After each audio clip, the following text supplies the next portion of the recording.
سرخط مهمترین خبرها گزارش‌ها درباره بد شدن وضعیت در مرز تاجیکستان و قرقیزستان، کمک آمریکا و فاند آقاخان به ساکنان مناطق مرزی و نظر ساکنان درباره تغییر یافتن سن خدمت در ارتش روسیه.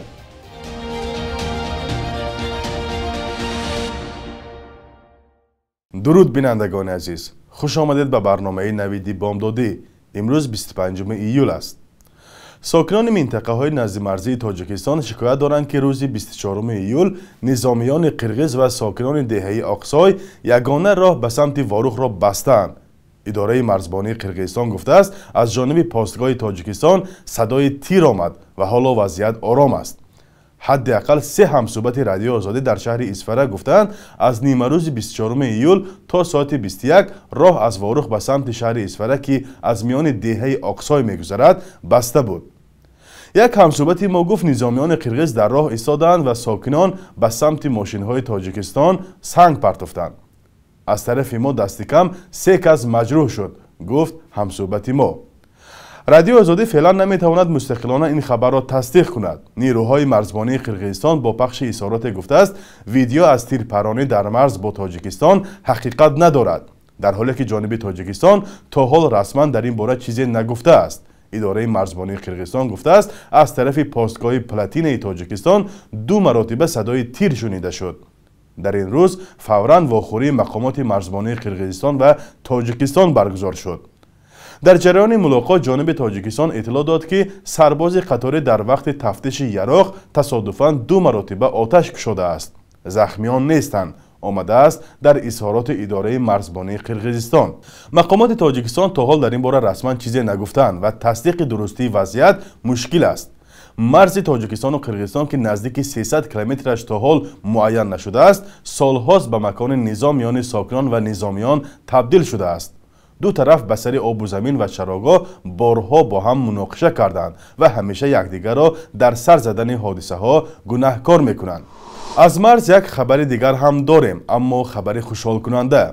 آخر هفته گذشته مانوئل میکلر سفیر امریکا در تاجیکستان همراه با قاضی دولت قائمداد نماینده دائمی تشکیلات آقاخان آید به رشد در تاجیکستان به ناحیه باباجان غفوروف رفته از پایگاه آبکشی تعمیر شده خواجه باقرخان 1 بازدید کردند.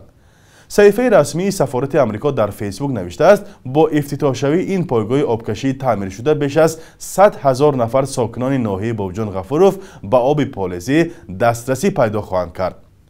در خبر آمده است تشکیلات یوساید در همکاری با فاند آقاخان 6 عدد محرک الکتریکی را به مبلغ $570,000 دسترس نمود که توسط آن 6300 هکتار زمین داخلی و 1900 هکتار زمین کارمی نزد مرزی جمهوری قرقیزستان آبیاری کرده می شوند.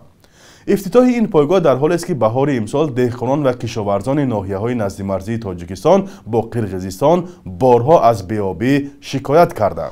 روز گذشته ما در برنامه خبری داشتیم که در روسیه سن دعوت به ارتش را تغییر دادند. اگر تا این دم در این کشور جوانانی از 18 تا 27 ساله را به ارتش می‌بردند، پس حالا جوانان تا سن 30 ساله را به سربازی خواهند گرفت. در تاجیکستان هم به این مسئله توجه دارند، چون سالهای اخیر هزارها نفر از تاجیکستانیان شهروندی روسیه را گرفتند و این فرمان به یک قسم آنها دخل دارد. همکارم نگاره فضل‌دین از ساکنان شهر دوشنبه پرسید که نظرشان درباره تغییر یافتن سن خدمت در ارتش روسیه چیست؟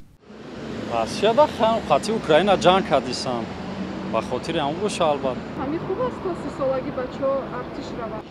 خیلی همون نوارایی که پیشنهاد چیدن نسبت سربازا لاتورکوب و دیگر اگر همیشه شرایط‌ها خوب شوند لاتورکوب نشوند نسبت سربازا شاید که خوب باشد تا 30 ساله هم شود. من گمان میکنم اگر شرایط‌ها خوب باشند شاید که مردم راضی شوند که پسراشون خدمت ببرند. در روسیه برای که همین وقت حاضر شده در کار است حالت و همین خاطر سن سال بالا بردن که سالدات بسیار شود جنگ رفته ایستاده است و همین خاطر حاضر در کارند جوانان برای ارتش. با فکر شما چنین قانون‌ها رو میتونن که در تاجیکستان هم قبول کنند؟ اگر ضرور شود میتونن قبول کنم با فکر من، برای که حاضر اونقدر ضرور نیست با فکرم. вақте зарур шавад мо метонем ҳама каса ба хизмат равем ё ки ба артиш равем ё ки барои ҳимояи ватан равем ҳеҷ мушкилӣ надорад мо уже хизмат кардагиам хай дар кор шаво хизмат мекунем проблема нест бубинед қонунҳои мо ба Россия бисёр монандӣ дорад бисёр қонунҳомон шояд ки мақомоти Тоҷикистон қонуни онҳоро дида хоҳанд ки дар Тоҷикистон ҳам ҷавонон то 30 солагӣ ба артиш раванд ба артиш ҷалб шаванд як ҷиҳат хуб аст ҳамин кор агар ҳамин қонун ҷорӣ шавад бисёр ҷавонон аз хизмати ҳарбӣ саркашӣ намекунанд вақте мебинанд ки синни сол то 30 солагӣ ё то 29 солагӣ давом меёбад аксариятш ҳаракат мекунанд ки хизмати модар ватана ба ҷо биёранд шумо худатон хизмат кардед ман донишгоҳ хондам шарики стратегии Россияем имрӯз мо рӯи рост мо мегем дар ҳама масалан ахборотҳои умумӣ ҳаста ки аз он ҷумла сардори давлати мо борҳо таъкид мекунад ки мо шарики стратегии давлати Россияем имрӯз гарчанде ки чӣ ҳолатҳое ки ҳам набошад мо бояд ки албат дар асоси ҳамон хулосаҳои мутахассисонеро фикр кардем яъне мо ҳам бояд 30 сола кунем хайчи гам надорад не то 30 солагӣ не лӯж нест бача ҳамаш гирехта меравад Россия барои ҳавай лӯж надорад ростша гӯям да бале ман донишгоҳро тамом кунам ихтиёрӣ мерам дар иёлоти муттаҳидаи амрико донишҷӯеро бо ному насаби муҳаммад обидбек обиҷонов аз ӯзбекистон барои мондани мошин дар ҷои мамнӯъ ҷарима бастанд дар шабакаҳои иҷтимоӣ наворе паҳн шуд ки Фрэнк Каприо додраси маъруфи амрикоӣ ӯро бозпурсӣ мекунад обиҷонов гуфт ӯ мошинашро дар ҷое таваққуф дода буд ки мошинҳои дигар меистоданд аммо ӯро барои ин кор ҷарима бастанд баъд аз муҳокимаи парванда додрас донишҷӯи ӯзбекистониро $35 ҷарима баст обиҷонов дар амрико менеҷменти варзишро меомӯзад Фрэнк Каприо вакили мудофеъ сиёсатмадор ва ҳуқуқшиноси амрикоӣ аст ки дар шаҳри Провиденсия аёлати Род-Айленд додрас аст муҳокимаҳои додгоҳии ӯ тариқи телевизион нишон дода мешавад аз ҷумла як мурофиаи ӯ дар бораи бозпурсии падари 97сола дар шабакаҳои иҷтимоӣ бисьёр маъруф шуда буд бахши як рӯзи таърихро ҳамкорам Хиромон Бақозода тақдим мекунад ки муҳимтарин таҳаввулоти таърихӣ дар рӯзи 25 июлро фаро мегирад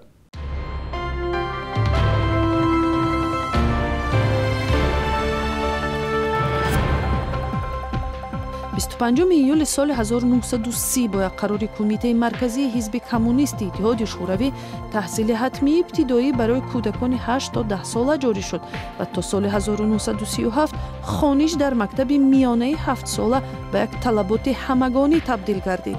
ин қарор бо мақсади боло бурдани сатҳи саводнокии аҳолӣ ва маҳви бесаводӣ қабул шуд, чун дар давраи Россияи подшоҳӣ ва ҳамчунин дар қаламравҳои аморати Бухоро сатҳи саводнокии қисми зиёди аҳолӣ хеле поин буд. бонки миллии Тоҷикистон охири моҳи июли соли 2017 тангаҳоеро бо арзиши 1, 3 ва 5 сомонӣ ба истифода дод ки барои муомилаҳои маъмулии ҳамарӯза бештар ба кор мераванд. мақомот гуфтанд истифодаи пулҳои коғазӣ боиси фарсудагии онҳо мешавад. аз ин ро пулҳои оҳанӣ ҷои пулҳои коғазиро гирифтанд. дар Тоҷикистон октябри соли 2000 сомонӣ пули расмии кишвар эътироф шуд. мақомот гуфтанд 25 июли соли 2021 1700 маҳбуси зиндони шаҳри Душанберо ба маҳбаси воқеъ дар шаҳри Ваҳдат кӯчониданд. маҳбаси Ваҳдатро чун муассисаи ислоҳӣ шакли нав ва мутобиқ ба талабот тасвир карданд ки барои таъмини ҳуқуқи зиндониҳо нигаронида шудааст, вале бархе шикоятҳо аз дохили маҳбас ба ҳамоно зиёд будани шумори зиндониён, набуди шароити маишии кофӣ ва норасоии об ишора мекунанд. бархе сокинони атрофи зиндони нав аз набуди системаи филтр ё тозакунии партовҳои маҳбас интиқод мекунанд ки муҳити атрофро хароб мекунад. шабонарӯзи гузашта қурби рубли русӣ ва ҳам доллари амрикоӣ тақрибан бетағйир буд. субҳи имрӯз дар бонкҳои тиҷоратии Тоҷикистон 1000 рубли русӣ ба 120 сомонӣ баробар аст. 100 доллари амрикоӣ бошад то 1093 сомонӣ арзиш дорад. қурби расмии Бонки Миллии Тоҷикистон барои имрӯз чунин таъин шудааст.